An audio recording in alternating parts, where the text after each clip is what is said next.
Hi, I'm Natalie Pierce and my partner was Elise McGill, and we chose Rocky Mountain Chocolate Factory for our visual merchandising project. This was a similar products display. As you can see in the bottom of the window, everything they sell is listed in bold white lettering. The caramel apples that are sitting in the window are all similar but have very different candy coatings on the outside of each apple.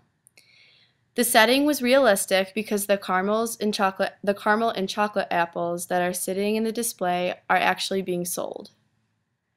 The awning on the building is brown and white striped, which gives the store a more neutral feel, which gives off a sense of warm homemade treats. The sign is dark green with gold lettering, which implies elegance and more expensive merchandise.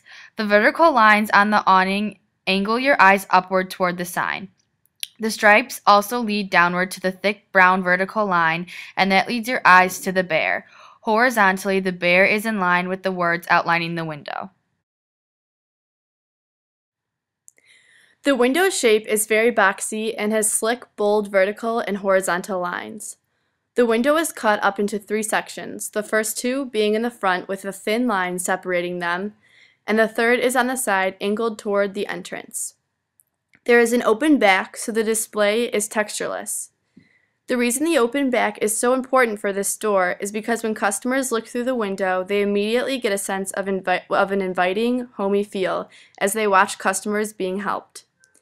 The top has the biggest lettering with the store's name. Next, proportionally, the letters on the awning are a little smaller, so your eyes drop to it after. The last text that your eyes see is the bottom of the window because it's the smallest and has the least amount of contrast. The only motion in the display is the background of the customers and the workers. The lighting on the display could be improved. During the day, the sun lights up the display very well, but at night it's hard to see because there are no special spotlights shining on this display. The only exterior amenities are the open sign, which pops against the neutral colors, and the bear, which ties in with the mountain theme.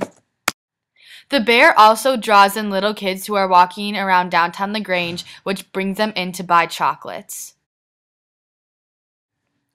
The customer space is very limited.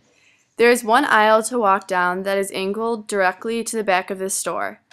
The lights on the ceiling also light the pathway perfectly. The storage space is in the back, but it isn't very big because they have their items out as often as they can to sell the candies while they are still fresh.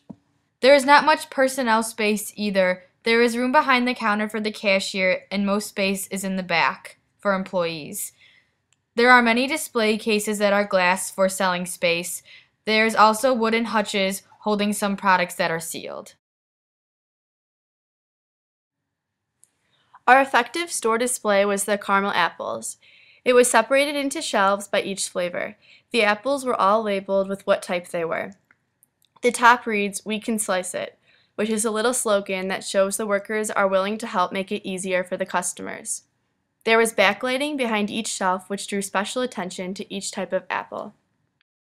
The display case in the back needs improvement. There is extra space in the shelves that is not being utilized. The mirrors also are a distraction from the products that are on the shelves. The store should either eliminate the display or incorporate more creative selling. Overall, the feel of the store was implemented by the colors and the overall homey feel of the display and the interior design. The only improvements would be utilizing more selling space because they have room and can space things out. Otherwise, it was an effective window display and appealing to customers.